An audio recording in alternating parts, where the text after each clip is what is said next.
ಬರೀತಾರೆ. ಏನಾಗುತ್ತೆ ಅಂದ್ರೆ ಬರೋಂಥ ಮಿಕ್ಸ್ಡ್ ಡ್ರೈ ವೇಸ್ಟ್ ಎಲ್ಲ ಇದು ಕನ್ವೇರ್ಗೆ ಹಾಕ್ತಾ ಇದ್ದಾರೆ. ಇವಾಗ ಅಬ್ಸರ್ವ್ ಮಾಡಿ ಈ ಟೇಬಲ್ ಏನಕ್ಕೆ ಇಟ್ಟಿದ್ದೀವಿ ಅಂತಂದ್ರೆ ಆ ವೇಸ್ಟ್ ಒಂದೊಂದ್ಸಲ ಫ್ರೂಟ್ಸ್ ಎಲ್ಲ ಇರುತ್ತೆ, ಹಣ್ಣುಗಳೆಲ್ಲ ತಿಂದು ಅರ್ಧ ಪಲ್ಲ ತಿಂದ್ಬಿಟ್ಟಿರ್ತಾರೆ. ಅದಕ್ಕೆ ನಾವು ಇದೇ ತಗ್ಗಾಕಕ್ಕೆ ಇಟ್ಟಿರ್ತೀವಿ. ಯಾಕಂದ್ರೆ ಮಿಷಿನ್ಗೆ ಹೋದ್ರೆ ಮಿಷಿನ್ ಪ್ರಾಬ್ಲಮ್ ಆಗುತ್ತೆ. ಸೊ ಅವರು ಕ್ಲೀನ್ ಮಾಡ್ತಾ ಇದ್ದಾರೆ ಅಂದ್ರೆ ಆ ವೇಸ್ಟ್ ಎಲ್ಲ ಹಾಕ್ತಾ ಇದ್ದಾರೆ ಫಸ್ಟ್ ಸ್ಟೆಪ್. ಆಮೇಲೆ ಅದು ಇಲ್ಲಿ ಟ್ರಾಮೆಲ್ ಅಂತ ಕರೀತಾರೆ. ಅಂದ್ರೆ ಜರಡಿ, ನಾವು ಮನೆಯಲ್ಲ ಜರಡಿ ಯೂಸ್ ಮಾಡ್ತೀವಲ್ಲ ಆ ಥರ ಅದು ಜರಡಿ ಥರ ಆಕ್ಟ್ ಆಗುತ್ತೆ. ಅಂದ್ರೆ 300 mm by 300 mm ಸೈಜ್ ಸೀಗ್ ಇರುತ್ತೆ, 300 mm by 300 mm ಸೀಗ್ ಇರುತ್ತೆ ಒಳಗಡೆ.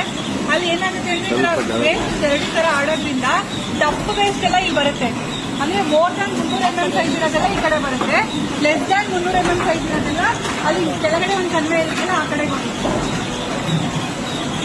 ಆಯ್ತಾ? ಆ ಕಡೆ ಹೋಗ್ತಿದೆಯಲ್ಲ ಅಂದ್ರೆ 300 mm ಕಡಿಮೆ ಇರೋದು ಅಂದ್ರೆ ಆ ಸೀಗಲ್ಲೆಲ್ಲ ಜರಡಿ ಒಳಗಡೆ ಸಣ್ಣ ಒಳಗಡೆ ಬಂದ್ಬಿಡುತ್ತೆ. ಅವೆಲ್ಲ ನೆಕ್ಸ್ಟ್ ಸ್ಟೆಪ್ ಹೋಗುತ್ತೆ.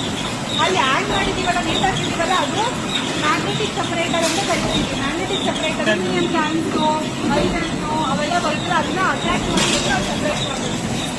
ಓನ್ಲಿ ನೆಕ್ಸ್ಟ್ 300 mm ಕಡಿಮೆ ಇರೋದೆಲ್ಲ ನೆಕ್ಸ್ಟ್ ಬೆಳೆಸ್ಬಿಟ್ಟು